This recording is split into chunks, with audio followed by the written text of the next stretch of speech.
ناظرین، ایک اندازے کے مطابق 1989 میں جب انقلاب ایران آیا تھا اس کے بعد سب سے زیادہ مظاہرے اور سب سے زیادہ تعداد میں جو ایرانی عوام ہے وہ سڑکوں پہ نکلی ہے، تو over the last few days یہ مظاہرے دیکھنے میں آئے ہیں۔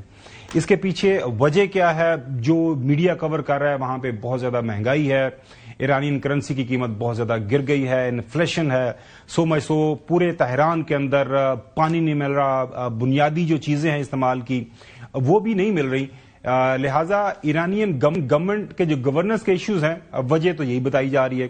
لیکن یہ جو مظاہرے ہو رہے ہیں اب ان کو سامنے رکھتے ہوئے جو انٹرنیشنل ورلڈ ہے، خاص طور پر امریکہ بہادر اور ظاہر ان کی جو یہاں پہ ایک پپٹ رجیم ہے اسرائیل جس کو وہ سپورٹ کرتے ہیں، وہ بڑا غور سے ایران کے حوالے سے نظر رکھے ہوئے ہیں۔ اب سوال سب سے اہم جو پیدا ہو رہا ہے وہ یہ ہے کہ کیا اسرائیل کے ذریعے امریکہ یا امریکہ بذات خود ایران کے یہ جو بدلتے ہوئے حالات ہیں ان کو ایکسپلائٹ کرے گا؟ کیا آپریشن رجیم چینج جو وینزویلا کے اندر دیکھا بڑے آرام سے کر لیا، کیا اسی طرح کی کوئی کارروائی ایران کے اندر کی جائے گی؟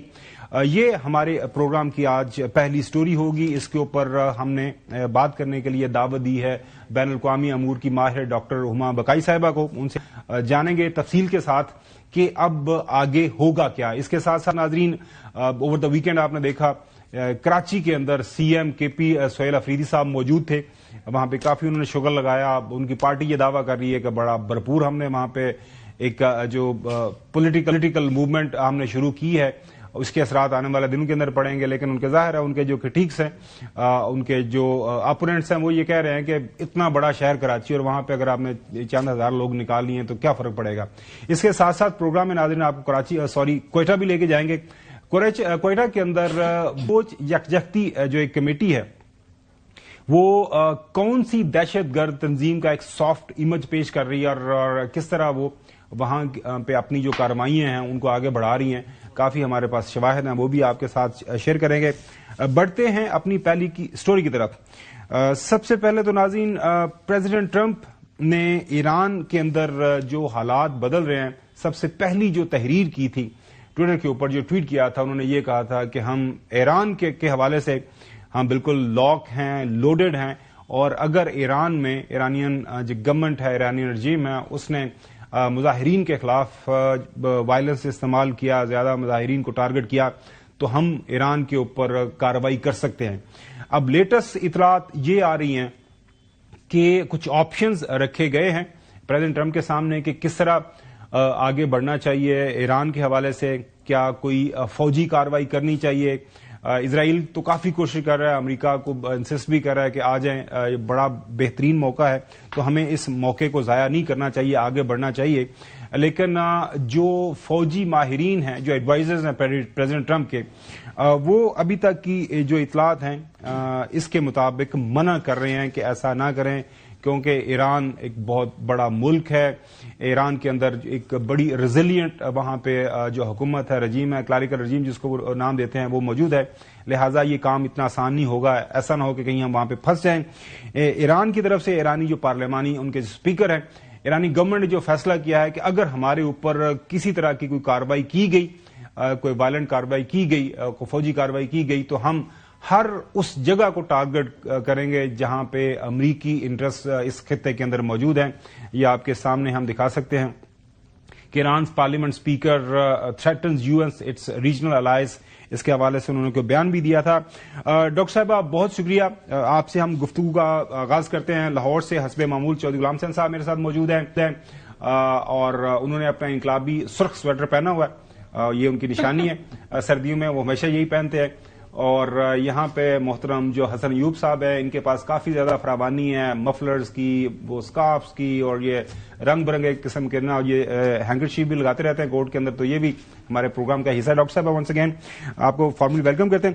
ڈاکٹر صاحب، پہلا آپ کا ریئیکشن کیا ہے؟ کیونکہ جو ایرانی سپریم لیڈر علی خامنائی ہیں، ان کا میں دیکھ رہا تھا، پڑھ رہا تھا، ایک ٹویٹ آیا ہے، انہوں نے اس کی مثل فرعون، انہوں نے کہا ہے کہ جی ماضی کے اندر بھی انہوں نے فرعون کی مثال دی ہے کہ اگر ایسی کوئی حرکت کی گئی جو کہ پریزیڈنٹ ٹرمپ اپنے آپ کو سمجھ رہا ہے، انجام اس کا بھی وہی ہوگا، ہم یہاں پہ موجود ہیں اور بالکل رہیں گے، اور اگر امریکہ نے کوئی ایسا مس ایڈونچر کیا تو اس کا بڑا بھرپور ہم جواب دیں گے. ڈاکٹر صاحبہ دیکھیے، اس میں تو کوئی ابہام نہیں ہے نا آپ کو یا مجھے یا جو لارجر ویورز ہیں کہ ایران کھٹکتا تو ہے، امریکہ کو بھی کھٹکتا ہے اور امریکہ سے زیادہ اسرائیل کو کھٹکتا ہے.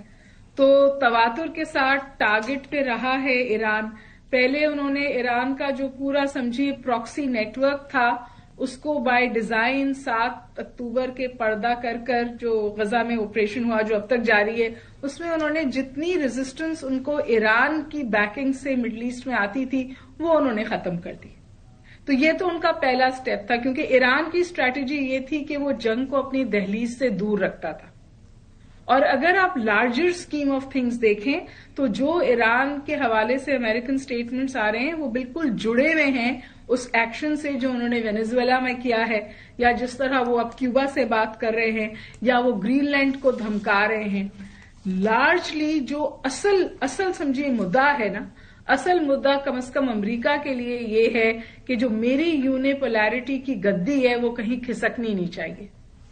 اور وہ تمام ممالک جو سمجھیے سپورٹ کرتے ہیں یا فیسیلیٹیٹ کرتے ہیں رشیا اور چائنا کا رائز، ان کو میں جیو اسٹریٹجیکلی بھی ہٹ کروں اور جیو اکنامکلی بھی ہٹ کروں. تو وینیزویلا پہ تو آج انہوں نے اپنے آپ کو وہاں کا پریزیڈنٹ ڈکلیئر کر دیا. اور در حقیقت جو صورتحال ہے وہ اس بات پہ پریمس ہے کہ جو آئل ہے جو آپ وینیزویلا سے خریدتے تھے اس کے لیے آپ امریکہ سے انگیج ہوں. تو یہاں تو انہوں نے یہ کیا. اچھا، اب ایران کے ساتھ بھی کس کا نیکسس ہے؟ ایران کے ساتھ رشیا کا نیکسس ہے اور اس پریزنٹ رجیم کے ساتھ اور چائنا کا نیکسس ہے. جب انہوں نے انڈیا پہ قدغن لگائی کہ رشین آئل نہ خریدو تو چائنا نے رشین آئل خریدنے لگا. چائنا اس وقت ہیوج انویسٹر ہے ایران میں. تو جو ایران کی رجیم چینج ہے نا، یہ کوئی 20-22 سال پرانا ایجنڈا ہے امریکہ کا. اب جب ایران قدر کمزور ہے تو وہ اس کو انہوں نے پریپیگیٹ کیا ہے. جتنے آبجیکٹو آبزرورز ہیں اور ایران خود وہ کہتا ہے یہ انسٹیگیٹڈ ہے. یہ بات آپ کی بالکل صحیح ہے کہ جو سال کی سینکشنز ہیں اس کی وجہ سے جو اکنامک پین ہے وہ اب ایران میں لوگ محسوس کر رہے ہیں اور نظر آ رہا ہے، اور گورننس فیلئر ہے. لیکن یہ ڈیفینیٹلی انسٹیگیٹڈ ہے. لیکن اگر 30 پروونسز میں ہو یہ اکٹھے تو پھر اس کا اشارہ یہ ملتا ہے کہ اس کو کوئی فنڈ بھی کر رہا ہے اور اس کو کوئی مینیپولیٹ بھی کر رہا ہے. تو دوسری اہم بات ہے وہ یہ کہ جو رضا پہلوی ہیں ان کو ویسٹرن میڈیا اس وقت بہت پروموٹ کر رہا ہے، کیونکہ وہ رجیم جو تو بالکل ان کی رجیم تھی نا، ان کے لوگ تھے نا، they want them back in Iran. اور یہ بھی سمجھیے پشنگ دی اسرائیلی ایجنڈا ہے.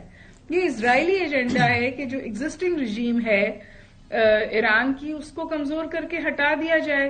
یہ لوگوں کے ساتھ ہمدردی، یہ ویمن رائٹس کی ہمدردی، یہ سب وہ بہت ساری باتیں جن کے پردے میں انٹرونشن کرتا تھا امریکہ، لیکن اب وہ پردہ چاک ہو گیا. بھئی جب آپ افغانستان کو طالبان کے حوالے کر کے گئے تھے تو وہاں ویمن رائٹس نہیں تھے. ایران میں تو اس کے کجا بھی ویمن رائٹس وائلیشنز نہیں ہیں جو افغانستان میں عورتوں کو پڑھنے بھی نہیں دیتے. بالکل صحیح ہے. اچھا